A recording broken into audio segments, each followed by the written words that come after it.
Olá, eu sou Josi Carvalho, seja muito bem-vindo ao nosso podcast Conte-me Tudo, Não Me Esconda Nada. E no episódio de hoje, a nossa conversa é com um sociólogo, publicitário e pós-graduado em marketing.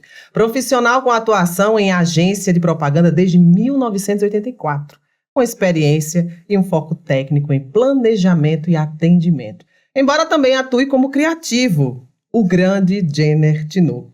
E não é só grande no tamanho, não. Ele é apresentador do programa Bom Dia CBN na Rádio CBN Natal, 91,1 FM, e apresentador do programa Mundo dos Negócios na TV Tropical Record TV. Hoje o nosso bate-papo interativo é com ele e nós vamos ficar por dentro de tudo do mundo da publicidade de Jenner. Seja bem-vindo ao Conte-me Tudo, Não Me Esconda Nada. Obrigado pelo convite, Josi. Salve simpatia, você é muito simpática. Agora exagerou aí, né? Eu não. Vamos dizer que nós, produção... Você já contou tudo aqui? Tô tentando aos poucos. A gente vai saltando. Tem que deixar o público, né, ansioso pro próximo episódio. A gente vai perguntando muito. Responde pouco? Agora é bom a gente conversar com o entrevistador, porque ele fica jogando a gente nesse bate-bola, né, seu Jenner Tinoco. Vamos começar? Vamos falar dessa sua trajetória na publicidade, da armação, que é referência no estado. Vamos lá. Como é que chama esse mundo aí da publicidade? Como é que tá? O mundo da publicidade vive tempos complexos, né? Porque nos últimos anos a publicidade navegou aí por um cipual de modificações, de variações profissionais, e que a gente hoje caminhou durante um bom período. A gente vinha caminhando um bom período aí num mar de incerteza e agora as coisas ficaram mais claras. Por que isso? Desde o advento da digitalização, essa vida enlouquecida que a gente tem hoje no âmbito digital, com comunicação em tempo real, com integração, com tudo no mundo, a publicidade passou a conviver e a competir, as empresas de publicidade, com os mais diversos profissionais que muitas vezes estavam apenas nas suas redes sociais ou nas suas residências fazendo publicidade e concorrendo com as agências com os precinhos desse tamanho. Um universo enlouquecido. Mas eu digo sempre o seguinte, apesar de tudo, propaganda, comunicação, foi, é e continuará sendo estratégia, criatividade e entrega. De nada vale, de nada tem valor a pessoa que promete, a empresa que promete uma dessas partes e não entrega. Seria esse motivo pelo qual a armação está em alta há muitos anos? A armação ela é fruto de um esforço muito grande, né? Eu mesmo, ao longo do tempo, a gente tem clientes que estão com a gente há muito tempo, tem uma estratégia, uma conduta de participação no mercado que procurou a vida inteira ser diferenciada, é uma empresa que entrega o que se propõe, que cobra de forma justa, que tem empresas que têm um comportamento diferente, e por aí vai. A gente procurou a vida inteira ser técnico, ter foco na criação, fazer uma criação que fosse capaz de impactar, e isso gerou tantos e tantos prêmios ao longo da história. A gente até nem participava mais de premiações. Agora, hoje, quando eu cheguei aqui, o diretor de criação me mandou uma mensagem querendo participar de um prêmio. Vamos escrever esse prêmio, o que é que você acha? Liga, quando chegar a gente discute. Porque a gente participava muito de premiações na publicidade, e elas foram minguando. As premiações são caras, né? As agências se inscrevem e pagam. E durante muito tempo a gente achou, as agências, algumas delas, acharam por bem não participar, e a gente deixou de participar. Mas talvez a gente volte aí para poder estar presente na onda aí do momento, né? Show. Jenner, nosso público é diversificado. A gente tem todas as idades aqui participando do podcast, acompanhando. E você começou falando um pouco da publicidade hoje. Como é que era? Há uns 20 anos. Eu vou falar como era desde o começo. Diga. Quando eu comecei a fazer publicidade, não tinha computador. Não tinha iPad, tablet, telefone celular, câmera fotográfica digital. Não tinha nada, né? Não tinha fax, que depois veio e foi embora. Tinha linha telefônica, máquina de datilografia manual e depois as máquinas elétricas, depois chegaram as eletrônicas e por aí foi. Então a gente fazia o anúncio e aí a turma da Bendegol vai ver a diferença, que a gente fazia o anúncio todo feito à mão. Então você tinha que fazer a titulação, os textos dos anúncios eram feitos em fotocomposição, que a gente fazia dentro das gráficas ou dentro de jornal. Os títulos a gente fazia com fotoletras, dentro da agência, a gente tinha laboratório fotográfico, fazia fotoletras assim, uma fotografia, a letra A, com a tipologia X, botava a letra A e vinha cá em pequenininha, e aí tinha outra tipologia, todas as letras, e cortava uma por uma e montava uma por uma, e colava com cola preta, tudo feito à mão. Então, um anúncio que a gente faz hoje, em 1 hora, a gente fazia em 2 dias. Nossa. 2 dias. Era uma confusão, uma dificuldade gigantesca. Você tinha a estrutura que a gente tem hoje de direção de arte e de redator, só que não tinha a finalização profissional como a gente tem hoje, que é rapidíssima, que a gente faz tudo no computador com muita agilidade. O banco de imagem que a gente tinha era uma imagem que a gente se encarregava de guardar, de preparar. O acervo técnico que a gente tinha era um acervo que a gente se preparava. Com o advento da tecnologia, com a variação tecnológica, com essa integração que aconteceu no mundo, como é que funciona hoje? A gente tem um banco gigantesco de informações que é a internet. Tudo está lá. Isso, inclusive, gerou teses, como, por exemplo, a tese que é desenvolvida por muita gente fala sobre isso, da exteligência. Já ouviu falar nisso? Ainda não, explica pra gente. Como é que a gente fazia sempre? Eu, por exemplo, queria ser um profissional de comunicação. Não tinha curso de publicidade no Rio Grande do Norte. Eu me formei eu fiz Ciências Sociais com habilitação em Sociologia e Política, concluí as 2, só entreguei o TCC de Sociologia, então não tive o diploma de Política, mas fiz os 2. E eu saí para fazer cursos de qualificação de curta duração em Recife, São Paulo e Rio de Janeiro. Então devo ter feito aí uns 100 cursos, ou talvez até mais. 100 cursos de redação publicitária, de mídia, de planejamento, tudo na área de como de uma agência de propaganda, eu fiz os cursos. Eu ia para lá, para São Paulo, e fazia 8, 10 dias de intensivo fazendo curso. Então era uma loucura poder estudar, porque eu queria associar a capacidade de formulação, o meu conhecimento básico e a expansão da inteligência para poder dar um bom trabalho, para dar um bom serviço e um bom retorno aos clientes.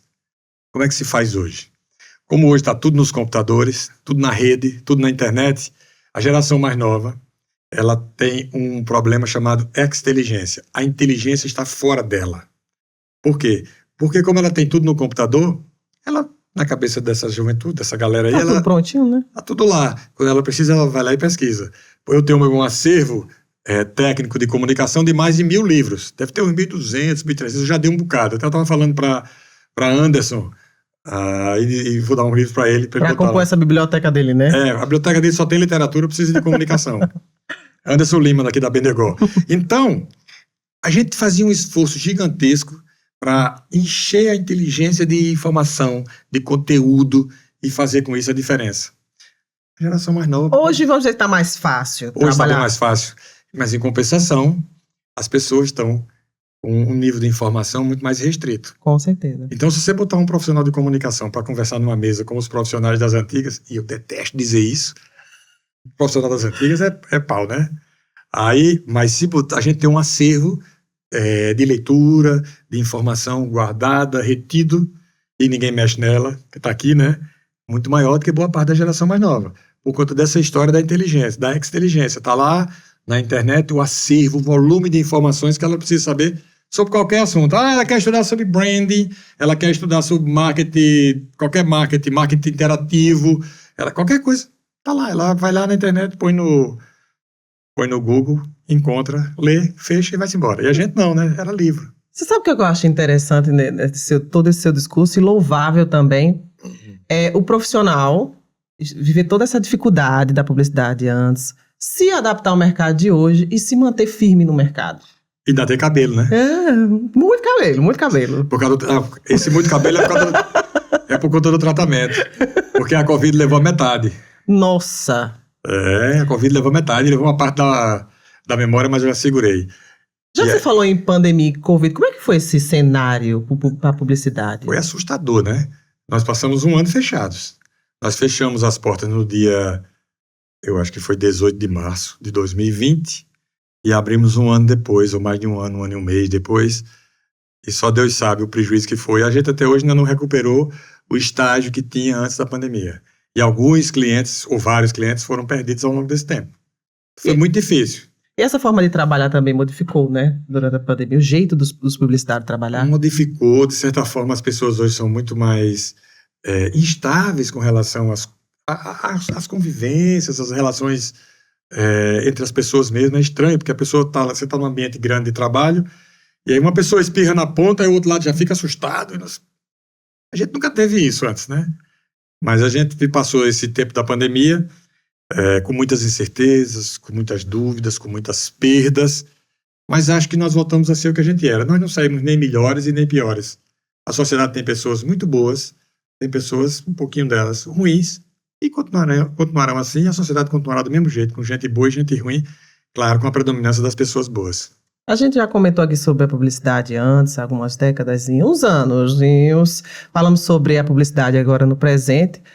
Vou dar um intervalinho pra gente tomar uma água e depois a gente quer saber da receita do cabelo. Tá bom, eu dou aqui. Quer ver como é Vou falar de microagulhamento e de tratamento. Dói, mas funciona. Volta daqui a pouquinho com o Jenner Tinoco. Apoio Risa Edutec, Educação Financeira e Tecnologia do Ensino. Aprenda a maneira correta de investir. Patroas Plus Chic, a loja onde as mulheres plus size podem se vestir como quiserem. E Maré Móveis, 18 lojas sendo incomparável, sendo Maré. Voltamos com o seu podcast Conte-me Tudo, Não Me Esconda Nada. Ele não tá escondendo nada, não. A gente tá falando de publicidade. Mas, Jenner, eu vejo que você é múltiplos. Atua em várias áreas. Vamos continuar falando na publicidade? Bora, como você preferir. Como é que você vê a publicidade daqui a 10 anos?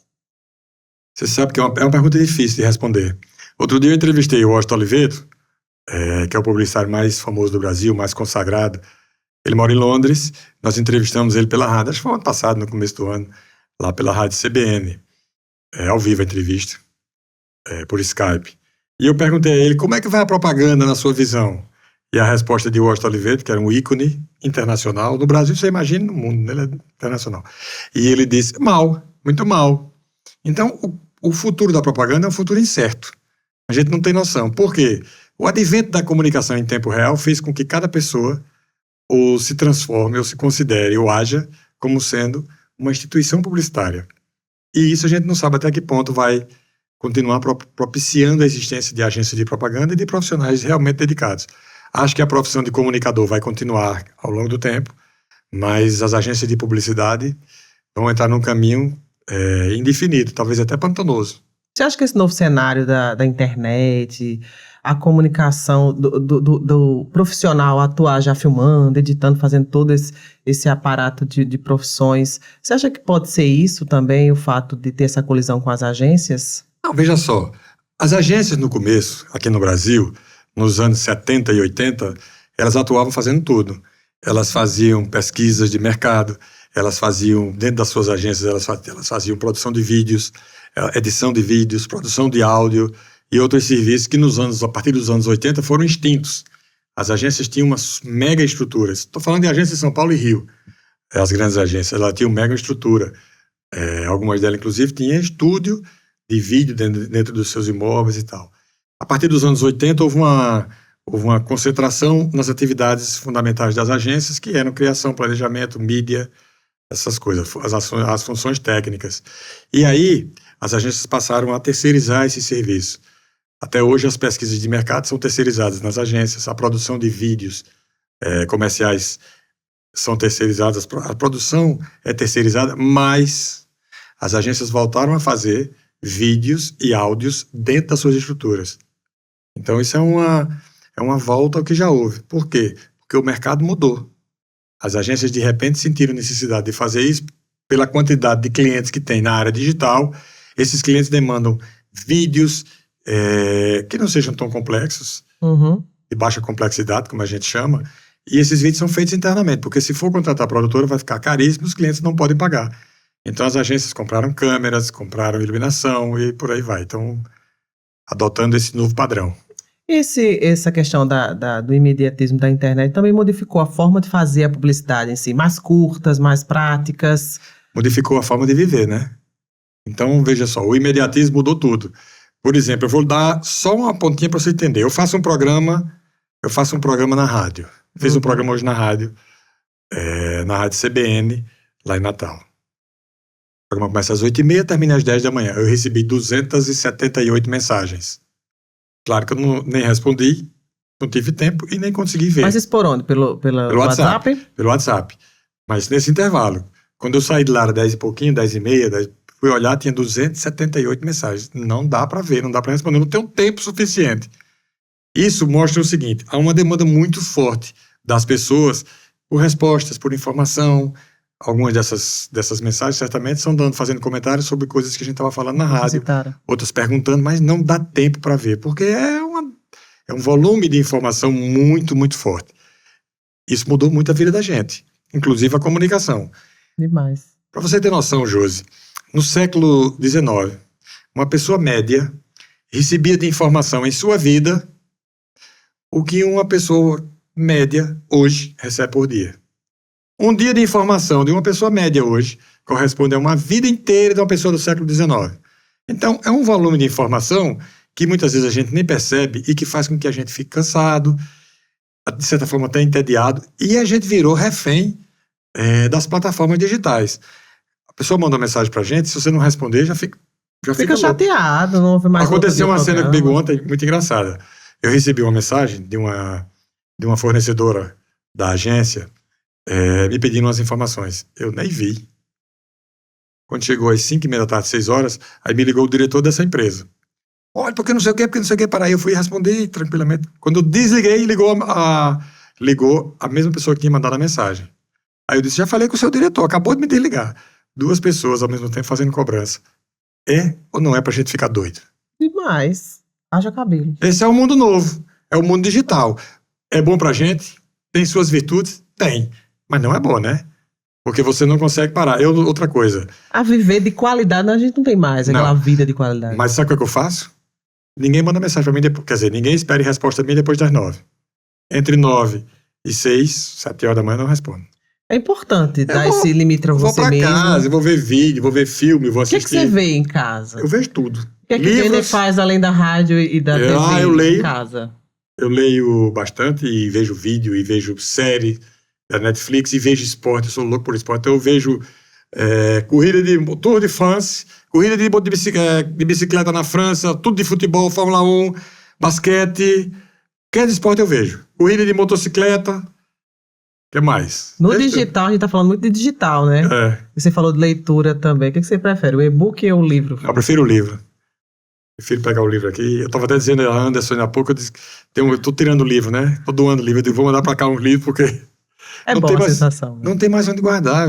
Você vai comprando e vai acumulando e tem que tirar, porque não tem onde guardar. Vai só acumular poeira, né? Massa. A gente estava conversando sobre na comunicação você trabalha em várias frentes, né? É um mundo mundo dos negócios, o mundo de Jenner. Porque quem trabalha em comunicação, a um só tempo canta, dança, interpreta e emociona. Com certeza. E ainda faz o microagulhamento no final de semana. No final de semana não, quando a médica marca. Quando a médica marca. Não tem tempo pra isso. Agora é de 60 e 60. 60 Dói 60. pra danado. Agora tem como você dizer o que é que lhe atrai mais? Rádio, TV, a agência. Não, eu gosto de propaganda, né? Propaganda é a atividade que eu... Tá, a labuta da agência. Eu gosto da criação publicitária. Veja só, eu gosto do trabalho criativo, trabalho dentro de agência, a discussão de estratégia, a elaboração de um plano de comunicação, essas coisas eu gosto. O que é que eu não gosto? Da encheção de saco. Tem muita, né? Quem gosta da Pois é, mas é o que mais tem. Então você tiver o pacote completo. Se eu pudesse eliminar, era perfeito. Agora, tudo que é comunicação eu gosto. Por exemplo, eu faço um programa de rádio com uma satisfação danada. Minha programação até às 10 da manhã é só rádio. Depois das 10, aí eu vou para a agência. A partir dali é agência de propaganda. Naquele horário, até às 10 da manhã, eu não trato de outro assunto, só rádio.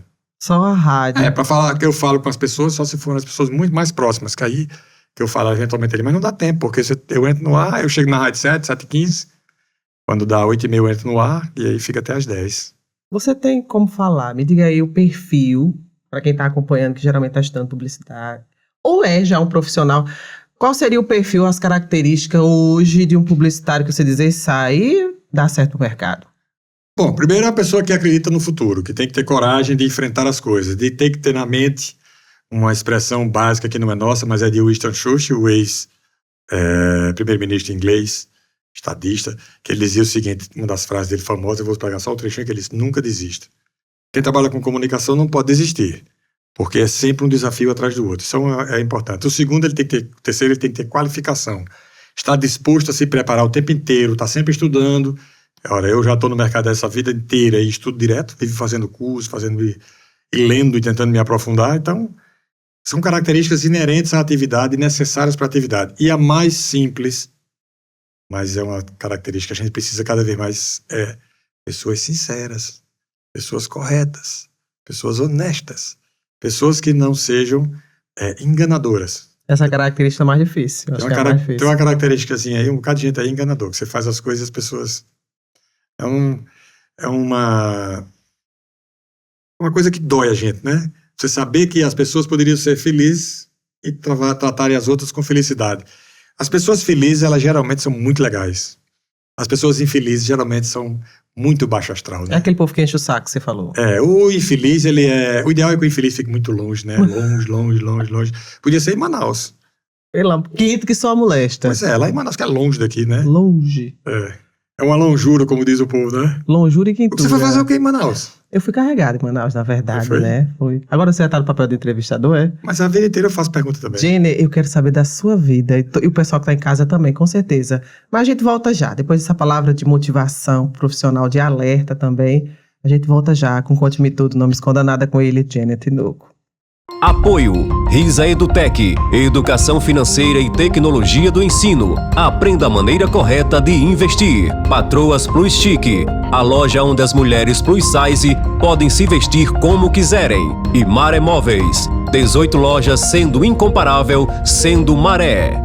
Voltamos com o seu podcast Conte-me Tudo, Não Me Esconda Nada.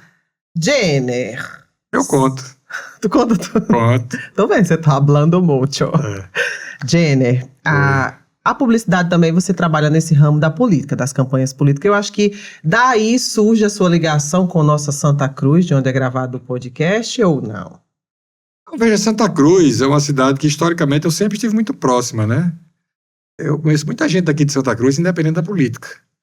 Agora, inegavelmente eu fiz aqui em Santa Cruz algumas campanhas políticas. Eu atuei aqui, por exemplo, eu fiz as campanhas do deputado federal Iberê Ferreira de Souza, que é filho de Santa Cruz, quando ele foi candidato a deputado federal. Eu fiz as campanhas do deputado Tomba Faria para prefeito de Santa Cruz e para deputado estadual. Fiz a campanha de Fernanda para prefeita.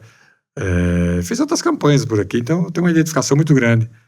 Há muitos anos que eu conheço bastante gente. Eu sempre tive amizade com Tomba e familiares de Tomba. Sebastião já conhecia e... Foi pelas amizades que você entrou no ramo das campanhas políticas? Não, foi por vontade, porque eu gosto de política. Você gosta? Gosto. Agora, a política é uma atividade que eu acho que hoje decepciona mais do que empolga, né? Porque a política brasileira entrou no viés em que deixou de ser uma relação em que a sociedade ganhava com ela para ser uma relação em que a sociedade vive apesar dela.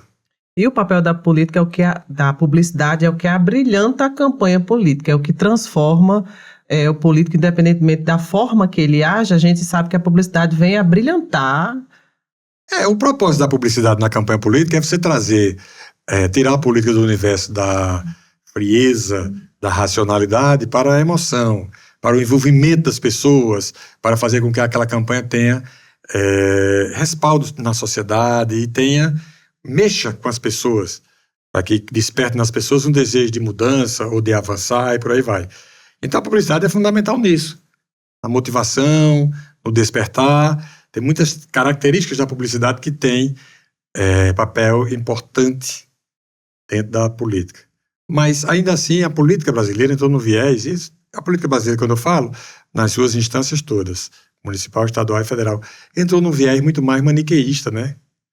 E esse viés maniqueísta, ele é sofrível, ele é triste, ele de certa forma, ele dói na gente, porque a política faz com que a sociedade, muitas vezes, deixe de ter ações tão necessárias para ela, obras tão importantes para ela, a sociedade, e evolução tão importante para ela em função de questiúnculas políticas que bloqueiam as pessoas e que fazem com que a sociedade perca a oportunidade de se desenvolver.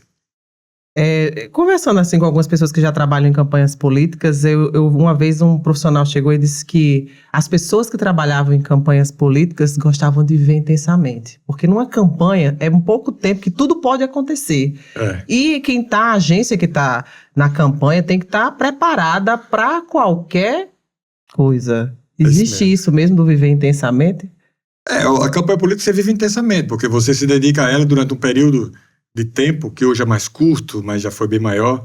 Hoje, normalmente as campanhas, as agências começam a trabalhar bem antes da campanha. Normalmente em julho você já começa a trabalhar, e já trabalha julho, agosto, setembro e outubro. Comecinho de outubro, né? Mas 3 meses intensos. As campanhas hoje são mais curtas, começam em agosto.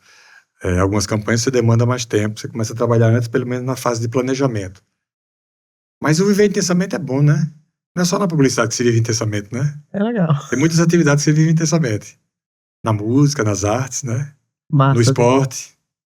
Existe algum candidato que você... Existe perfis de pessoas, de candidatos que você olha que nem a publicidade dá para ajudar na campanha? Tem, claro. Tem publicidade que você olha para eles, pô, esse cara, como é que esse cara é candidato? Como é que eu vou fazer aqui? O que eu não faço, né? Como é que funciona esses bastidores? Você estuda o candidato? Não, eu só gosto de fazer campanha de quem eu conheço, porque eu conheço bem a pessoa. Se eu souber que a pessoa tem um propósito bom, uma índole boa, foi uma pessoa bacana, aí eu me disponho a trabalhar, senão eu não vou, não. Então você já rejeitou alguns candidatos? Já rejeitei muitos. Impressionante. Normalmente eu faço campanha de quem eu gosto, de quem eu me aproximo, e eu sei que a pessoa tem índole boa, tem bons propósitos. Porque o trabalho flui, né? Porque você trabalhar com uma pessoa que você não admira ela, já pensou? É mais ou menos como um casamento. Você imagine, você que é casada, você casou, eu não conheço seu marido, mas você casou e aí você não admira seu marido. Como é que vai dar certo? E aí não casou, né? Não dá certo. Campanha política, você faz um casamento com o seu cliente. Se você não admirar ele, ou ela, não admirar o candidato, você dificilmente vai fazer um trabalho à altura do que você gostaria de fazer. Por quê? Porque você tem nuances que atrapalham a evolução do trabalho. Massa demais. Já conheci aqui, olha, nesse bate-papo eu já conheci o Jenner radialista, o apresentador, o entrevistador, que cuida do cabelo.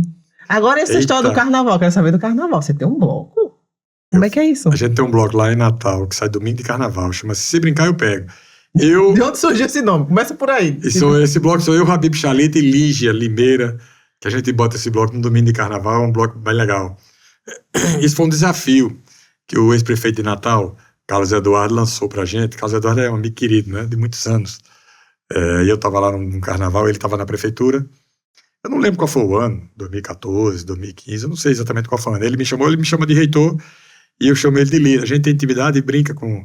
Reitor, vem cá! Aí eu fui lá, ele estava num dispositivo atrás do restaurante Camarões, perto da Praça dos Gringos, onde tinha as ações da prefeitura. Ele disse, queria que você botasse um bloco, por que você não bota um bloco aqui? Eu disse, eu boto.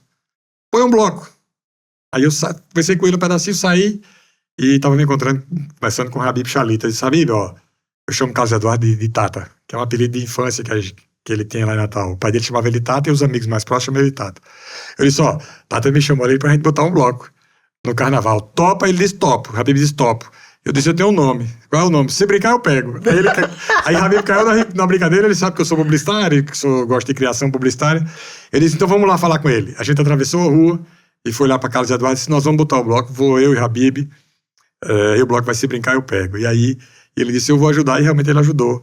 Ele abriu portas para que a gente conseguisse patrocínio, e nós botamos esse bloco e em 2024, no domingo de carnaval, estaremos lá em Ponta Negra. Você é convidada, Josi. Se brincar, eu pego. Se brincar, eu pego. Você é convidada, Josi. A equipe todinha daqui, você não está vendo aqui, mas aqui tem uma galera grande, tem 5 pessoas aqui na produção, aqui na retaguarda. Estou chamando aqui a equipe toda para participar do bloco. Anderson já me disse que vai. Babal Galvão, que vai ser entrevistado por você na semana que vem. Anderson vai? Anderson disse que vai, Babal disse que vai. Babal vai, já foi várias vezes, disse que vai. O prefeito de Santa Cruz, Ivan Neudinho, sempre vai. O deputado Toba Faria e Fernanda, eles estão sempre por lá. Então tem um grupo de pessoas daqui que devem ir no ano que vem, vocês estão convidados. Eu vejo que Santa Cruz em peso vai estar, como é o nome do bloco mesmo? Se brincar, eu pego. Se brincar, eu pego. Eu não tô pegando nada, viu, meu marido? Fique na sua aí. Só informação, tranquilo. Né? Só informação. Eu me lembrei agora do ex-senador Geraldo Mello, que era engraçadíssimo, inteligentíssimo, de um papo agradável, né? E aí você dizia uma coisinha com... uma brincadeira assim desse tipo, aí Geraldo dizia, ei, esquece, debrei, baixa ré, e venha bem devagarinho. Volta bem devagarinho. Como diz a expressão, esse debré é bem novinho, viu? Mas era a forma de você tirar onda, né? Era. Agora, as coisas que ficam na cabeça da gente, né?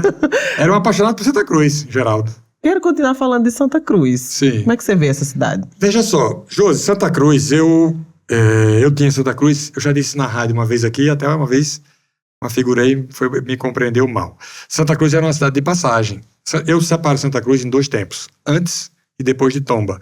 Essa geração nova não sabe o que era Santa Cruz antes, não, mas era uma cidade de passagem. Nós estamos falando de quantos anos, mais ou menos? Nós estamos falando aí de uns 20 anos, eu acho. 20 anos. A gente saía de Natal, a minha geração, a gente saía de Natal e ia para Currais Novos porque tinha vaquejada de Currais Novos. Ou saía de Natal para ir para Acari porque tinha cheio do Gargalheiras, que a gente ia ver, que era é belíssimo, né, o Gargalheiras, você deve conhecer. E a gente saía de Natal também para ir para Caicó, porque tinha a festa de Santana. Passava aqui em Santa Cruz e não entrava. Passava e ia direto. E aí Tomba foi ser prefeito de Santa Cruz. Fez a campanha, foi eleito. Um belo dia eu tô na agência lá em Natal, aí ele chega aí para falar comigo. Diga aí, Tombinha, chama ele de Tombinha. Diga aí, Tombinha, tudo bom? Tudo bem. Rapaz, eu tive um sonho. Que sonho? Eu sonhei que eu ia fazer a maior estátua católica do mundo, lá em Santa Cruz. Aí eu disse, pelo amor de Deus. Aí ele disse, eu vou fazer. Eu disse que eu sabia, porque eu conheço ele, eu sei que quando ele diz uma coisa, ele vai fazer, né? Eu vou fazer. Vai ser no Monte Carmelo, vai ser assim. Quem é uma pessoa que pode me ajudar na área técnica para fazer isso? Um arquiteto, sei que eu digo, olha, arquiteto eu não conheço. Agora, você tem que procurar um engenheiro que tem aqui em Natal, que é especialista em obras de arte, o melhor do estado, que chama-se Manuel Neto Gaspar. Nel Gaspar. Aí eu só tô arrepiado. E aí ele foi a Nel Gaspar, e Nel Gaspar orientou, e indicou um arquiteto para ele, acho que da Paraíba, e esse cara fez o projeto, e Nel executou essa obra. Foi Nel Gaspar quem fez a obra da estátua daqui de Santa Cruz. Santa Rita de Cássia, que é a Santa das Causas Impossíveis, e que transformou Santa Cruz, fez assim. A cidade, que era uma cidade de passagem, virou uma cidade que é destino turístico religioso no Brasil e no exterior. Porque onde tem igreja católica, se sabe que no Brasil tem a maior estátua católica do mundo, que é a estátua de Santa Rita aqui, com 50 e tantos metros. 56 metros, eu acho que é isso. É, 56.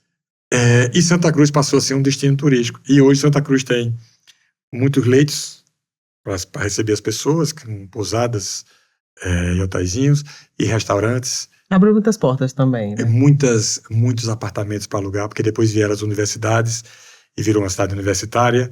E a cidade de Santa Cruz tem muitas lojas de material de construção. É uma cidade que a população de lá para cá acho que dobrou.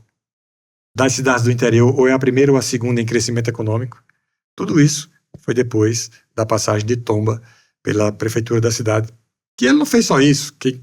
Quem quiser saber o que ele fez, que se for atrás vai saber que ele fez mais de 300 ruas pavimentadas, que ele fez asfalto, que fez eletrificação rural, que fez um sem número de obras na cidade que realmente mudaram a cidade de forma definitiva. Então a imagem que eu tenho de Santa Cruz é uma cidade próspera.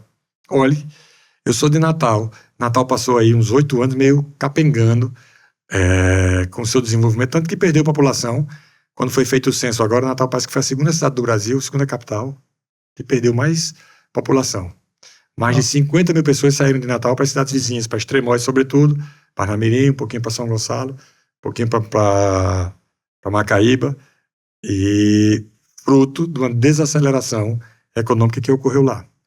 Durante a história que você estava contando agora da estátua, eu vi que você ficou emocionado, ficou todo arrepiado. O que se deve isso? Não, é porque tem coisas que sensibilizam você, né?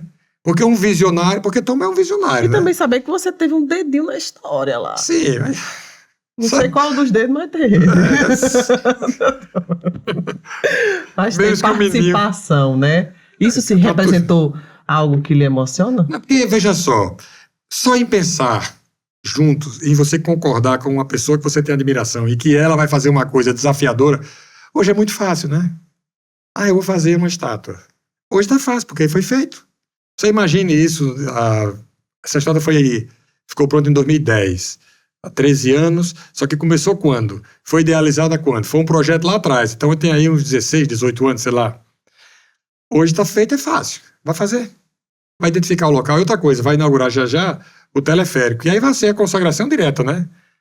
Porque o teleférico vai dar uma dimensão nova ainda mais nova para Santa Cruz, porque você vai para a igreja, para a matriz ali no centro, depois você vai pegar o teleférico, vai lá no alto, depois volta e tá na matriz de volta, né? Uma sacada, né?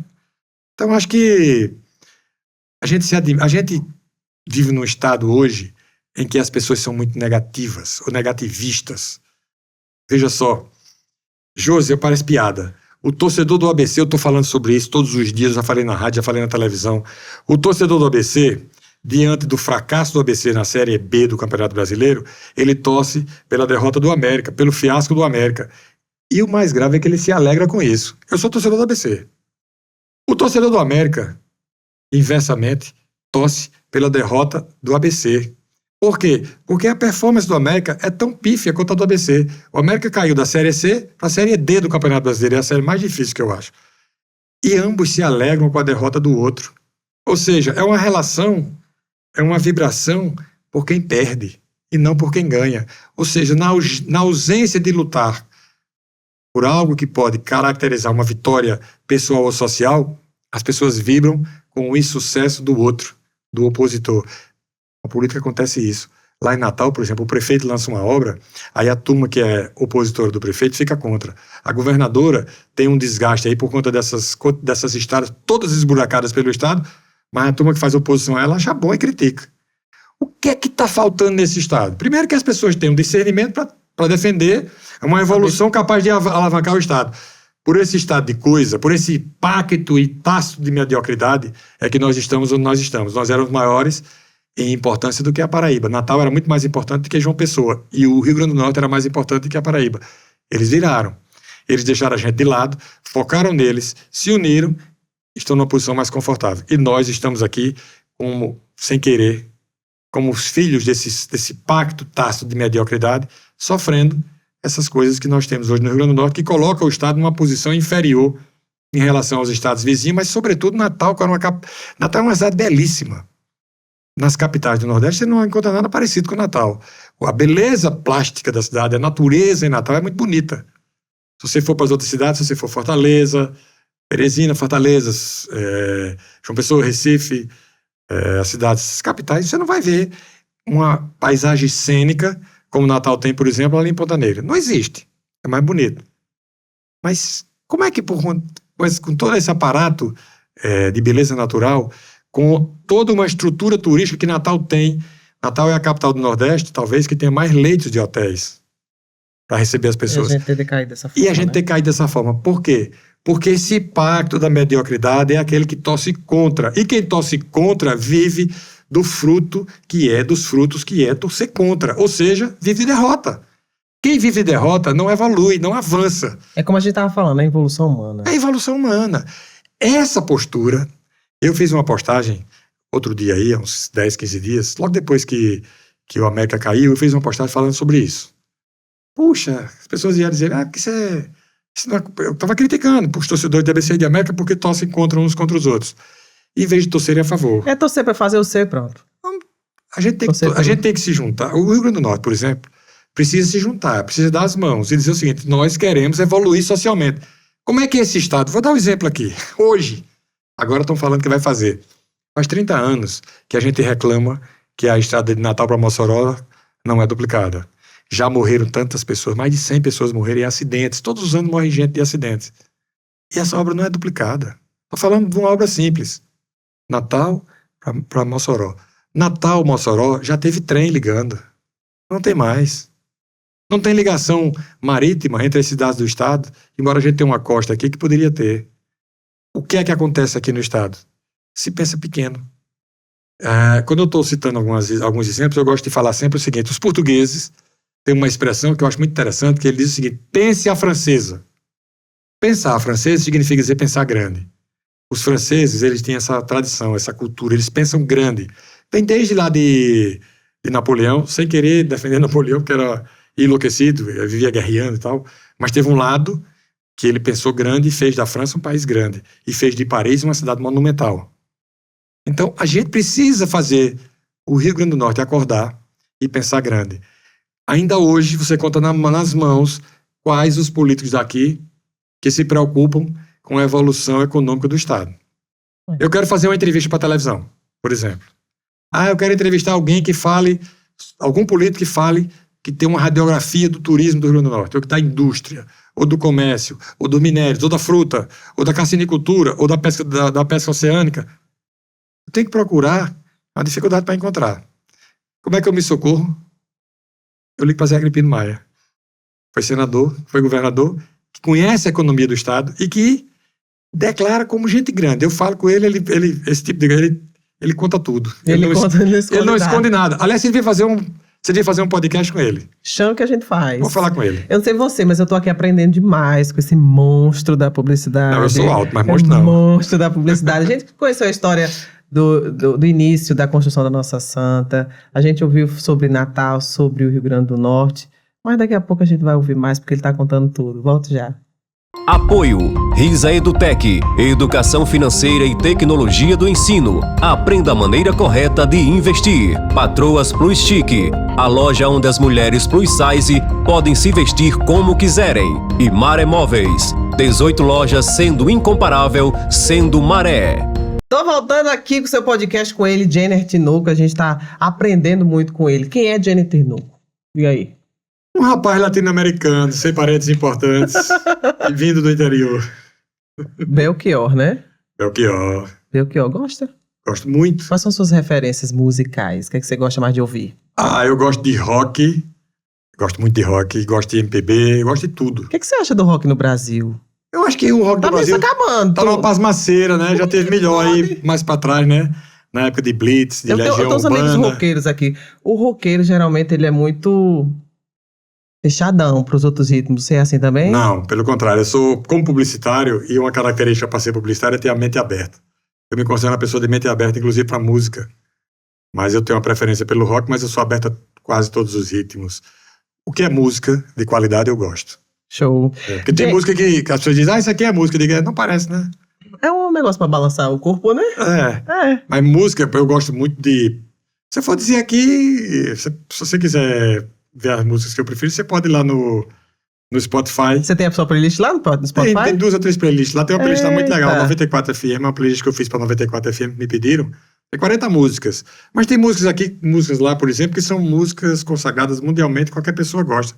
Desde que goste de música e tenha bom gosto. Tipo, Imagine, Imagine com John Lennon, Love of My Life do Queen, Stairway to Heaven do Led Zeppelin, What a Wonderful World com Louis Armstrong e por aí vai. Tem muita coisa boa. Candle in the Wind. Nacional, o que é que você curte? Nacional eu gosto de muita coisa. Eu gosto de Fagner, de Zé Ramalho, de Alceu Valença, Milton Nascimento, tudo de Cazuza. Achava Cazuza o máximo. Engraçadíssimo. Porque era tudo de Rita Lee. Porque ele era uma figuraça, né? Ele era uma figuraça, uma cabeça criativa, uma cabeça sempre diferente, sempre mexendo com tudo, né? Você conhece as músicas de Cazuza? Você conhece Exagerado, por exemplo? Tem uma frase de Cazuza que eu uso sempre, né? Que eu acho muito legal, né? Qual é a música que caracteriza você? Se tem uma frase de Cazuza, uma dessas músicas dele aí, você vai atrás, que ele diz que é uma frase genial. Eu quero a sorte de um amor tranquilo. É bom isso, né? Maravilhoso. Tudo dele é bom, né? Agora, eu assisti o lançamento de Beto Balanço, no Rio de Janeiro. Esse homem é um mundo, gente. É um Você mundo. teria Mamute faz tempo. Eu gosto de show, né? Então eu saio daqui pra assistir show. Eu assisti Paul McCartney 2 vezes ao vivo, um em São Paulo, outro em Recife. Eu assisti Sting, lá no Rio. Eu assisti Roger Daltrey. O Roger do Pink Floyd, o Roger Waters do Pink Floyd, Daltrey. Cadê os roqueiros da produção? Roger Waters do Pink Floyd.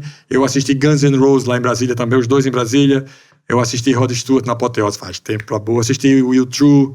Esse é o Jenner pessoal, é isso que você gosta de fazer. O que você faz mais? Eu gosto de cinema, eu gosto Essa é a parte da fofocaiada, né? Da parte pessoal. É a parte do Conte-me tudo, não me esconda nada. Eu não me esconda nada agora. Esse nome é muito bom, você tá feliz pelo seu nome. Você eu foi feliz. Gosto. Bordão. É um bordão legal. Aquela pessoa que gosta de saber dos fatos, mas de uma forma lista, né?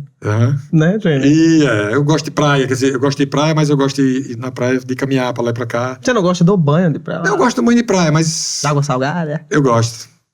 Vou pouco, mas gosto. Eu ando mais.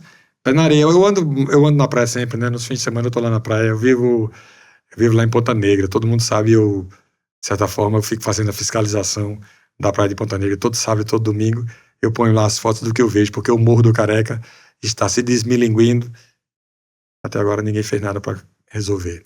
Tá um esforço lá para resolver, a prefeitura tá tentando aí, a gente tá vendo lá, e então eu vou lá e registro. Todo sábado e todo domingo eu ponho lá. Ai, não pode acabar no meu Instagram. Nosso cartão postal, pelo amor de Deus. @Jenner Tinoco, JENR Tinoco. Inclusive, confira lá, vai lá nas redes sociais dele. Você é uma referência. Pra mim tá sendo uma honra conversar com você. Eu nem falo que... Eu não vergonho. coloco no mérito da entrevista, não. Nós estamos conversando, tá? Não me vergonha não, João. Nós estamos João, não me vergonha não. conversando. Não, relaxe. É tudo lícito. Relaxe. Tá sendo uma honra pra mim conversar com você. Satisfação é minha. Para com isso. Verdade. Para com isso. Pronto, ganhei meu dia. Anota aí. Mas aqui, a gente tá nos estúdios da Bendegol Propaganda, que tem o seu nome, Jenner Tinoco. O que você se sentiu quando você chegou ali, viu na placa o seu nome nesse estúdio onde a gente tá aqui fazendo podcast? Isso é uma deferência carinhosa de Anderson, que é a minha referência de comunicação aqui, e ele disse que eu sou de lá, a referência de lá. Então, é uma gentileza, digamos assim, ampliada dele, né? Eu só agradeci, fiquei emocionado. Até a gente fez foto aí fora, fizemos umas fotos aí, vou postar essas fotos, mas é bem legal, A gente tem que agradecer as pessoas que gostam da gente, que demonstram carinho e que fazem com a gente aquilo que a gente gostaria de fazer com as outras. Lembrando a você que, se você puder, dê carinho a qualquer pessoa. Todos gostam de carinho. Não é isso? Demais. Quem não gosta não tá vivo, não. Pois Já é. partiu dessa. Mas tem muita gente grossa, né? Grosseira, né? Demais, a gente demais. vive disputando a vida da gente entre as pessoas que têm estilo, fineza, educação, gentileza, com as pessoas que são rudes, que são grosseiras, muitas vezes até por ignorância. Elas nem sabem que são rudes, mas elas são. E a forma de ser dói na gente, né? Tem que ser leve. Tem que ser leve. Você tem que ser leve. Viver tem que ser feliz e tem que ser leve. Porque se a pessoa quiser viver dentro da brutalidade, da grosseria, ela vive isolada e não faz o futuro dela alegre. E ela não contagia positivamente as pessoas. Aí quando a gente olha para ela, certamente que os olhos dela não brilham. Cara, Entendeu? Massa Gente que demais. não brilha os olhos, não tem futuro. Geralmente eu pergunto no final das nossas conversas, no bate-papo, o que é que as pessoas nunca contou que vai aqui contar e não vai esconder nada. O que você poderia deixar? Pode ser uma frase, pode ser algo que você acha importante. Eu nunca contei. Nunca contou, tem que ser exclusivo, né? Senão não tem graça. Não me esconda nada. Eu acho que eu sou tão fraco. Não, tem que ter alguma coisa guardada aí, importante, pra você liberar para os nossos queridos telespectadores. Eu não tô lembrando, não. Tô falando sério, não me lembro. Nenhuma frase, alguma coisa que você acha importante. Não, tem muita coisa que eu acho importante, né? Eu já falei tanta coisa importante aqui. Falou Que eu falei milhares, aqui. mas eu quero saber uma íntima. Pois é, mas uma coisa curtinha assim, Quero saber. Vou esperar. eu não vou falar, não. Que eu não tô me Uma lembrando assim. frase. Eu estava pensando aqui o seguinte: meu Deus, quem foi com quem eu me relacionei que é importante que ela tá querendo saber.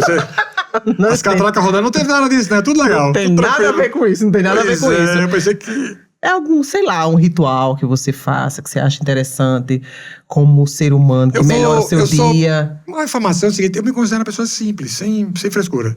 Então não tem um ritual.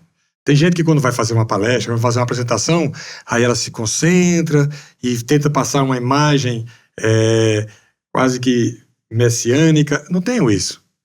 Eu vou fazer uma palestra, eu me preparo antes, vou lá e falo e estamos conversando. Hoje aqui eu estou de improviso total, aqui não teve nenhuma preparação. Do jeito que eu desci do carro, eu entrei aqui e fui surpreendido pela sua graça, pela sua gentileza, pela sua forma de conduzir. E estou aqui me mostrando de corpo inteiro.